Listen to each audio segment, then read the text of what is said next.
Hello and welcome back to the channel. This is Sorins and today we're gonna review the AAT60 upcoming tier 8 premium medium tank from the United States, as we don't really have a lot of them. As you can see in this comparison, I guess there are 4 best single shot one plus the auto loaders. I think we have like 10 of them, but obviously we still need some more. So yeah.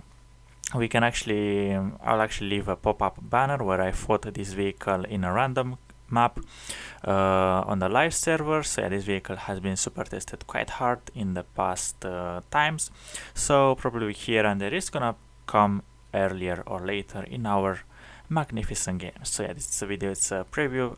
All characteristics are not final, they might be changed, they might be nerfed, they might be buffed, I don't know, but considering this state, I will review it as it is. Those are the tanks that I'm gonna compare them to, and let's begin the review. So first things first, the vehicle has a very nice DPM. It is the highest medium tank DPM inside this American comparison by quite a margin. The best DPM that you can get is the M46KR and the TL1, but this vehicle gets 300 extra on top of those ones. So yeah, it's very nice in terms of the DPM. It has 230 penetration on its standard round, which is as good as the Iron Army, and is way better than the other vehicles in this comparison, which just are struggling to penetrate the front of a tier 9 and the tier 10 heavy tanks. In terms of the damage per shot is the 200, which is the 320, which I guess it's a brand new mark for World of Tanks. As you can see, it's the same as the Iron Army, but it's way better than the KR, than the TL1 and the Super Pershing, which is just falling apart with 240.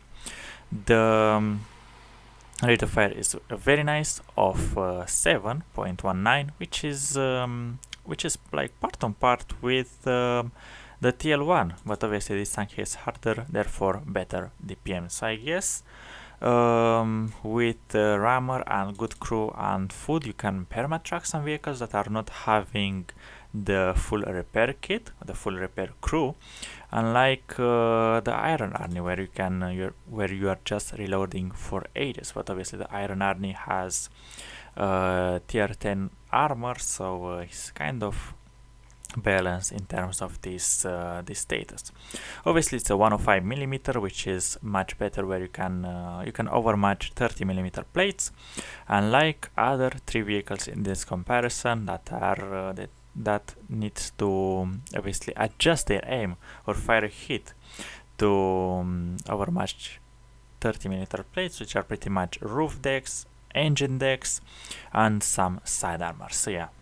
On top of that, the shell velocity on AP are fairly decent at 1150, which is just much greater than other 90mm guns, but it's still tiny touch better than the Iron Army that uses AP with 1080 meters a second, which are just very nice. Oh yeah, this is because it's APCRs. For hit you have 285mm of hit pen, which is just a touch worse than the Iron Army that gets 300, but still I will say 285, it is still very decent.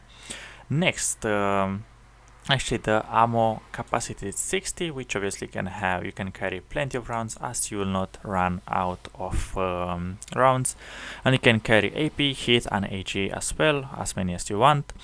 And yeah, by the looks of it, for the firepower, the vehicle looks very nice on paper. But is the gun handling better? Well, we can see that the aiming time, it is part on part with the 90mm, and it's just much better than the 105mm that the Iron gets, which you feel like you are aiming for ages. In terms of the accuracy, you have on top of that 0.35 accuracy, which is the best in this comparison. It is beating the crap out of the Iron Army, and it's just tiny touch better than a 90mm. Yeah, the vehicle is going to be kind of good for sniping and being a damage dealer, a support damage dealer. Well, in terms of in terms of the dispersion, well, the vehicle is kind of falling at the bottom. It is just tiny touch better than the Super Pershing. I mean, it's right in the middle between the TL1 LPC and the super Pershing. So yeah, you'll literally need to use vertical stabilizer if you wanna do something. But a very good thing about this vehicle is 20 degrees of gun elevation, which is just pretty much similar to all vehicles in this comparison, and 10 degrees of gun depression, which is just you can work any ridge line in very good with very good confidence. Obviously, it is the same as other tanks, especially better, 1 degree better than a TL1. So the vehicle is fairly flexible on a ridge line. Next, is the mobility looking good? Well, I guess it's a slower medium tank. I mean, it's not as slow as an Iron Arnie, but is obviously slower than the KR, than the TL1, and I guess it's tiny touch faster than the Super Pershing. But well, if you look at the top speed on hard, you can see it's reaching its top speed. On the medium, it's kind of falling apart over there.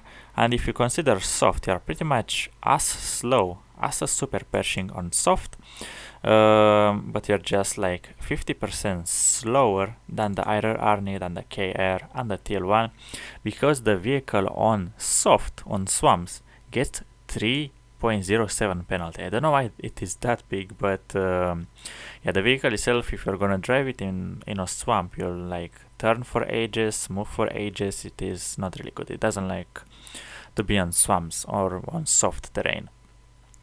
But yeah, the reverse speed is 22.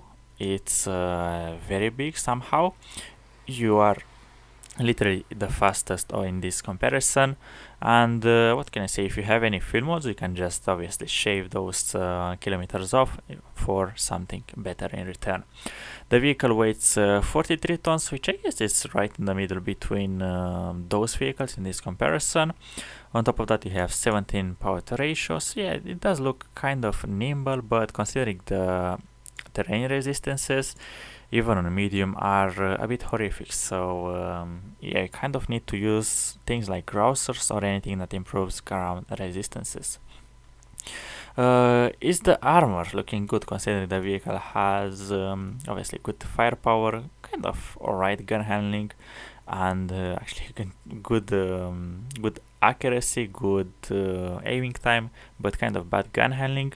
The mobility is kind of average, I guess so. And the armor, well, the armor is actually where this vehicle is falling behind, because the hull armor is only 70 millimeter, and I guess the armor looks like an A phase 1, but obviously reduced, and on paper it is just falling apart compared to everything over here. Well, the only strong point is the turret armor. That's better on paper than the KR and the Super Pershing, but we're going to take a look at the model. Actually, we can take a look at the model right now, and we can see like on flat ground you have 110, 130 on your upper plate. In the lower plate is like around 85, and you have a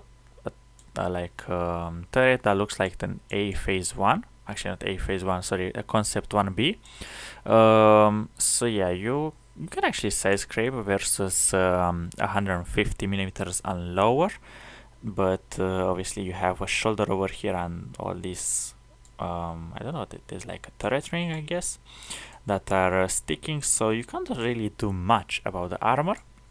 You're more like a support vehicle, and that's about it. But whenever you use your gun depression, I guess things are looking tiny touch better. You get some ricochet angles, but obviously the turret is still like 140 on the cheeks at the very best. So yeah, you can just consider the tank just have very small silhouette, but obviously they can still go through your mantle very easily. So there is not really good news for the armor, and on top of that the vehicle gets 1250 hit points, which is very low. It is much lower than the Iron Arnie, than the Super Pershing and other vehicles in this comparison. I mean, it's literally very low. It's like a light tank, I can say so. Kind of hit points are a very squishy medium. But yeah, you are not a frontline fighter. You are pretty much a support vehicle, and that's all with very nice DPM. I guess people that are loving the Leopard or like support vehicles with good gun and good DPM, I guess they're gonna make this tank work with no problem. But for people that are just enjoying to be at the front, enjoying good armor, I guess still the Iron Army and the Super Pershing are better picks for them. And one thing to mention is that the vehicle also have tiny touch better camo, just because it's a smaller silhouette, and the vehicle view range is 390, which is just very comfortable. It is the same as mostly of the vehicles in this comparison, excepting the TL1 that has 400. On top of that, the vehicles get only 10% fire chance, so you can use food with you can use cola with not an issue, just because the vehicle will be very unlikely to be set on fire, but obviously still have a chance here and there. Well, now that we compared the vehicle to mostly of the vehicle that we could find, let's actually boost it to the max. Let's put full field mods and let's see how things are looking like. Well, what's the first things first? The traverse, okay. We're gonna put this module durability. What do you want? You wanna put this just to get tiny touch better accuracy.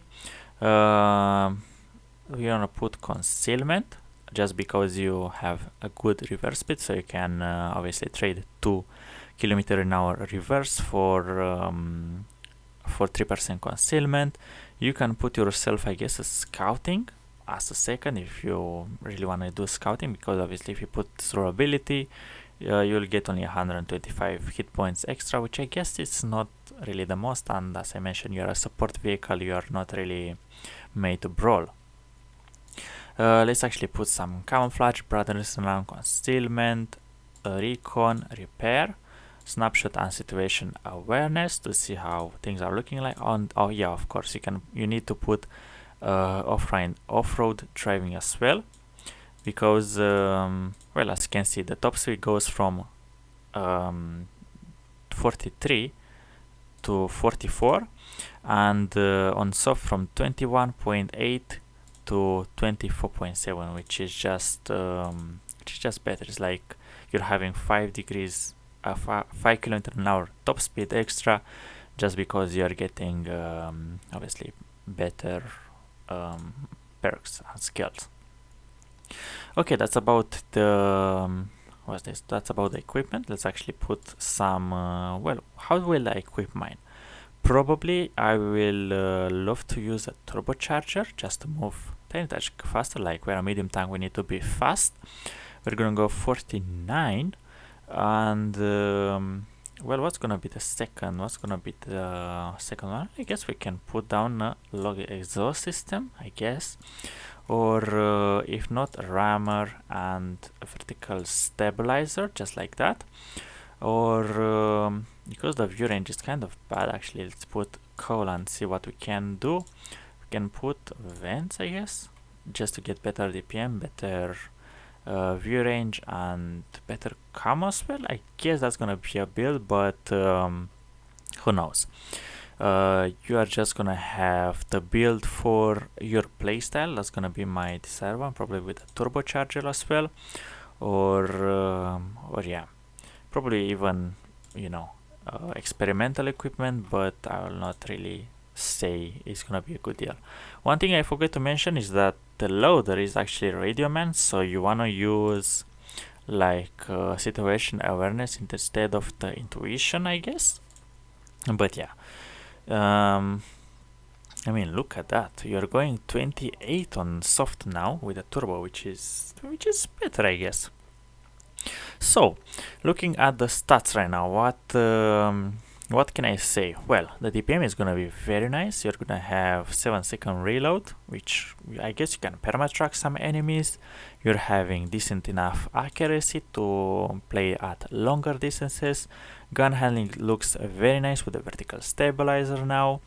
You're having good shell velocity. You're having fairly good mobility. You are having fairly good camo with